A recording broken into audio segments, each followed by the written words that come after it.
1045 The Team, 1045theteam.com. Joining me is Nathan Rohde, national recruiting expert for the Prep Baseball Report, formerly with Baseball America. This guy knows everything there is to know about high school baseball, about prep baseball.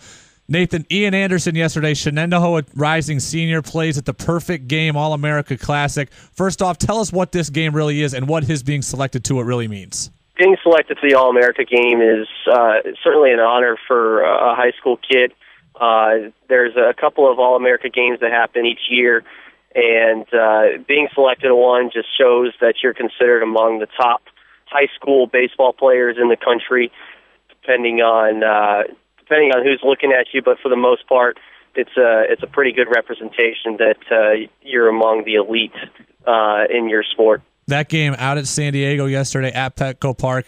Anderson already committed to play for national power Vanderbilt. He throws a seventh inning, gives up no hits, has one walk, has two strikeouts, was hitting between 94 and 95, potentially on the gun. They said the stadium radar gun might have been a tick slow, so could have been hitting as high as 95. This kid is blowing up this summer, right?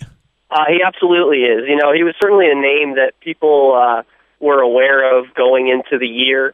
He got some looks last summer as an underclassman. Obviously, with his early commitment to Vanderbilt, his name's been on the radar.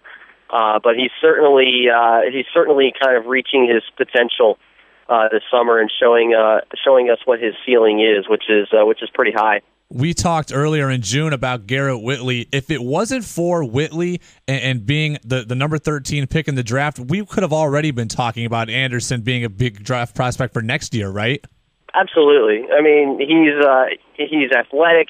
You know, he falls under that category of being a northeast arm, which are always, you know, attractive guys because they don't have as much mileage on their arm. You know, a good example is like a Tyler Beatty, a guy like that. He ended up going to Vanderbilt, but he was a first-round pick out of high school, then again out of college. Those guys are really attractive, and Ian Anderson fits that mold. Athleticism, present stuff, projectability, all those things. That's what I was going to ask you, projectability. He's a long, lengthy frame. He's got a loose arm.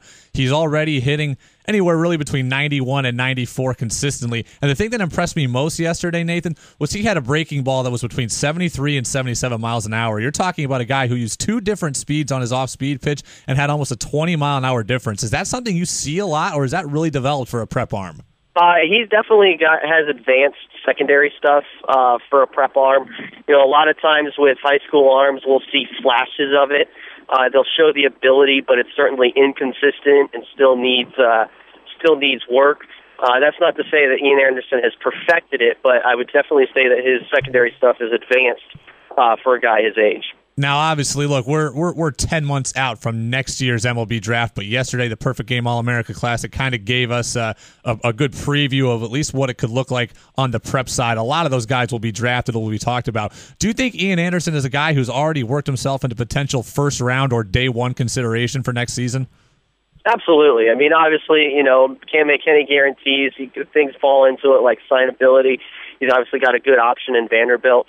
But when you're talking about, you know, early round, even first round stuff, Ian Anderson is a guy that's going to be in that conversation without question. Do you think, you know, look, you've seen a lot of this before, and obviously every kid is different in their own way. But do you think when faced with the option of being a first round pick or going to Vanderbilt, do you see which way guys like this tend to go? You know, I think it's a case by case scenario. It just depends on, you know, what the kid wants. And, you know, this early, sometimes they don't even know what they want. Vanderbilt has been known to get a lot of its recruits on campus, but it's not like the Stanfords of the world. You know, in the last 5 to 10 years that I've been covering this, I can count on one hand the number of Stanford recruits that have signed and not gone to college, whereas Vanderbilt, there have been plenty of guys that have gone to pro ball as opposed to going to college. But, you know, they still generally get a lot of their recruits to campus. But it just depends on the player and what they're looking for and how it matches up with what teams are offering and their ability. Nathan Rohde of the Prep Baseball Report, national recruiting expert, again, knows everything about the prep game, has been following Shenendehowa's Ian Anderson closely here throughout the recruiting process and now throughout the eventual MLB draft prospect. Nathan, I want to ask you this. between Jeff Hoffman last year, 2014, taken in the first round out of Shaker High School, between Garrett Whitley this year, taken 13 overall out of Niskayuna High School, and Anderson next year, who could be a first-round pick. This is pretty big for the Capital Region. What's the national perception now of the Albany area, an area that might not have been thought of this highly in baseball circles? I think people are, just probably just looking at it as simply, they're coming out of the Northeast, and for a while the Northeast was kind of an underrated area, and people are starting to realize, there's good baseball up there. It just has its challenges with the weather and things like that, but there's a strong population, obviously, up there that's concentrated in that region, and there's baseball there, and as we have more leagues and things going on around the country, these guys are getting more opportunities to play and be seen. And, we're starting to see, more and more what the Northeast has to offer. Anderson is still out in California. He's heading up to Cal State Fullerton. He's in the final round of tryouts for the USA Baseball 18 and under team here. That team will eventually go out to Taiwan and Japan for a tournament this year. What do you think Ian Anderson's chances are of being on that final roster? No, I think they're pretty good. Obviously, they've got, I think it is 28 guys out there right now. There's a roster of 20. Pitching is really important in events like that because you're playing every single day.